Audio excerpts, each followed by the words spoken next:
আসফাল কাদামাইহি, আমার বন্ধুর কদমে তোমার ঠোঁট দিয়ে একটা চুম্বন দাও। জিবরাইল কে আল্লাহ বলতেছে তোমার ঠোঁট দিয়ে আমার বন্ধুর কদমে একটা চুমা খাও। সুবহানাল্লাহ বলে নবীজি চোখ মেলে তাকালেন, আপু জিবরাইল সাইয়্যিদুল মালায়েকা, সমস্ত ফেরেশতাদের সরদার, তুমি আমার কদমে কেন চুমা খাইলা? হুজুর, হতে পারে ফেরেশতাদের সরদার, কিন্তু আল্লাহর হাবিব রাহমাতুল লিল আলামিন নবীজির কদমের সামনে আমার কোনো মূল্য নাই। জোরে বলেন সুবহানাল্লাহ। ভাইয়ারা আমার, জিবরাইল বলেন, ইন্নাল্লাহ আশতাকা লিকাইকা ইয়া রাসূলুল্লাহ, আল্লাহ তাআলা আপনাকে দাওয়াত দিয়েছে, জান্নাতি পোশাক, জান্নাতি বাহন আপনার জন্য আল্লাহ প্রেরণ করেছে, আপনি তাড়াতাড়ি চলেন। সুবহানাল্লাহ বলেন। আমার নবী ডাক দিয়ে বলতেছে, জিবরাইল, এই জান্নাতি বাহনে দুনিয়া থেকে আমার উম্মত চলতে পারবে? এই জান্নাতি পোশাক কি পরতে পারবে? জিবরাইল বলে না। কয় তাহলে আমিও জান্নাতি পোশাক পরতে পারবো না। জোরে বলেন সুবহানাল্লাহ। উম্মতকে নবী কত ভালোবাসতেন, জোরে বলেন ঠিক কি? উম্মতকে নবীজি কত মায়া করতেন। আজকে নবীর উম্মত হইয়া নবীর উপর দরুদ শরীফ পড়া ছেড়ে দিয়েছি। আজকে নবীর উম্মত হইয়া নবীকে মহব্বত করে আমরা ছেড়ে দিয়েছি। যেহেতু বুখারী মুসলিম শরীফের হাদিস, লা ইউমিনু, ঈমানদার হওয়া যাবে না, আহাদুকুম হাত্তা আকুনা আহাব্বা ইলাইহি মিন ওয়ালিদিহি ওয়া ওয়ালাদিহি ওয়ান নাসি আজমাইন, নিজের জীবনের চাইতে, সম্পদের চাইতে, সন্তানের চাইতে নবীকে ভালো না বাসলে সে ঈমানদার হতে পারবে না।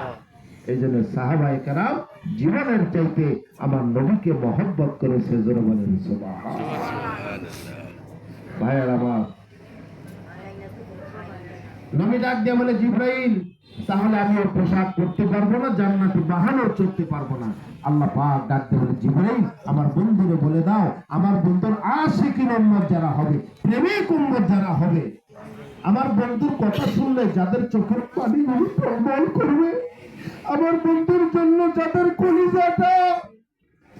কলিজার মধ্যে হৃদয় নিগড়ানো ভালোবাসা থাকবে, আমার বন্ধুকে যারা জীবনের চাইতে ভালোবাসবে, আমার বন্ধুর ওই উম্মত যখন হাসরের ময়দানে ফুলসিরাতের ঘাটে পুলটা পার হওয়ার জন্য দাঁড়িয়ে যাবে, 30,000 বছরের রাস্তা, নিচে জাহান্নাম, ওই ফুলসিরাতের পুলটা হীরার চাইতে তার চুলের চাইতে চিকন হবে।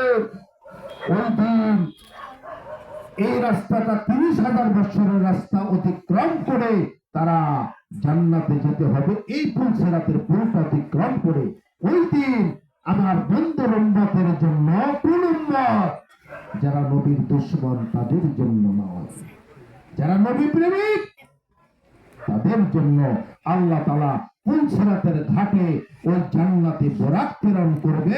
ওই বোরাকে চড়ে আমার নবীর উম্মত চোখের পলকে জান্নাতে চলে যাবে। জোরে বলেন সুবহানাল্লাহ।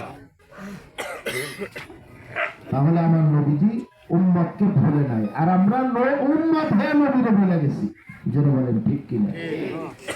আমার পীর কেবলাজান খাজা বাবা ফরিদপুরি হুজুর কেবলাজানের কাছে এক লোক আইসা বলতেছে, হুজুর, আমি আপনার কাছে বায়াত হতে চাই। সুবহানাল্লাহ বলেন। বায়াত হতে চাই, মুরিদ হতে চাই। হুজুর বলছে, বাবা, আপনাকে তো বায়াত দেওয়া হচ্ছে, আপনি যে বায়াত হয়েছেন আপনার কালবে আমাকে জানায় দিচ্ছেন। সুবহানাল্লাহ করবেন না? বলতেছে যে, হুজুর, আমি যে বায়াত হয়েছি, আমি 10 বছর আগে আপনার আসছিলাম। দেখেন, আল্লাহর ওলিদেরকে আল্লাহ পাক কিছু ক্ষমতা দিয়েছেন। জোরে বলেন ঠিক কিনা? এটাকে বলে কারামত। বুখারীর হাদিস, কারামতুল আউলিয়া হাক্কুন, আল্লাহর ওলিদের কারামত সত্য। কথা বলেন ঠিক কিনা? তো হুজুর বলতেছে, বাবা, আপনি যে 10 বছর আগে আয়েশা মুরিদ হয়েছেন, আপনার কালবে আমাকে বইলা দিচ্ছে। কারণ আল্লাহর ওলিরা যখন কালবে সবক দেয়, এই কালবের মুখগুলো খুলে যায়। আল্লাহু আকবার বলেন। কারণ এই কালবের মধ্যে হর হামেশা আল্লাহর জিকির চলতেই থাকে, এটা আর বন্ধ হবে না। এই যে কলবের সবক দিল মানে কলবটাকে জিন্দা করে দিল। যার কলবটা জিন্দা সে জীবিত। সুবহানাল্লাহ বলে। ওই কলব জিন্দাওয়ালা ব্যক্তি যদি নামাজ পড়ে নামাজে মেরাজ হয়। কলব জিন্দাওয়ালা ব্যক্তি যখন রোজা রাখে তার রোজা কবুল হয়। সুবহানাল্লাহ বলে। এই জন্য মুর্দা কল্প নিয়ে যত ইবাদত করে কবুল হবে। এই জন্য কল্পটাকে জিন্দা করার জন্য একজন কল্প বিশেষজ্ঞ আল্লাহর ওলির কাছে যাইয়া মুর্দা কল্পটাকে আমাদের জিন্দা করতে হবে। কথা বলেন ঠিক কিনা? এই যে আমি কথাগুলো বলতে হাদিস কোরআন ছাড়া কোনো কথা বলেছি না। ভাইয়ের আমার, হুজুর বললেন যে 10 বছর আগে যে আপনি আসছিলেন আপনার কলবেই বইলা দিচ্ছে। কেবলাদান বললেন বাবা আর তরিকা নেওয়ার প্রয়োজন নাই, আপনি আমল করেন এবং খেদমত করেন। জোরে বলেন সুবহানাল্লাহ। অসংখ্য ঘটনা আছে, কি বলেন আছে না নাই? বহু ঘটনা আছে আমার পীরের কারামাত বলে আমি শেষ করতে পারবো না।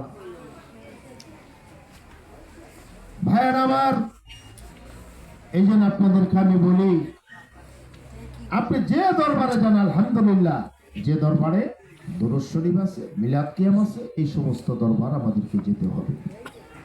তাহলে নবীর মহব্বত অন্তরে পয়দা হবে। আর যদি মিলাদ কিয়াম না থাকে, দুরূদ না থাকে, নবীর মহব্বত অন্তরে পয়দা হবে না। নবীর মহব্বত যদি অন্তরে পয়দা না হয় আমি পূর্ণাঙ্গ মুমিনও হইতে পারবো না। এটা বুঝতে হবে।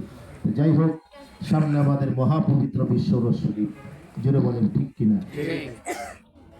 জানুয়ারি মাসের 10, 11, 12, 13 এই বছর উরুস শরীফটা অন্যান্য বছরের চাইতে 1 মাস এগিয়ে আসছে আলহামদুলিল্লাহ বলেন। কারণ দেশের বর্তমান অবস্থার প্রেক্ষাপটে 1 মাস এগিয়ে আসছে। সামনে রোজা আসতেছে, নির্বাচন, এই জন্য 1 মাস এগিয়ে দিয়েছেন। এই উরুস শরীফে যারা খুশি গিয়েছেন আলহামদুলিল্লাহ, যারা যান নাই আমি তাদেরকে একটা বার যাওয়ার জন্য দাওয়াত দিই, শুধু একটু দেখে আসবে। ওলি আল্লাহর দরবারে যাওয়া এটা খারাপ না।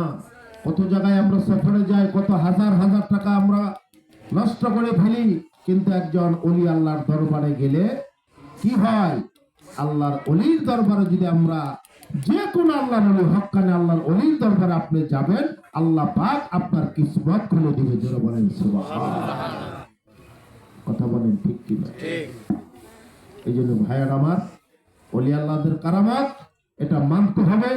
ওলি আল্লাহদের কারামত সত্য, এটা স্বীকার করতে হবে। আল্লাহর ওলিরা কোরআন, হাদিস, ইজমা, কিয়াসের বাহিরে কিচ্ছু আমাদেরকে শিক্ষা দেন না।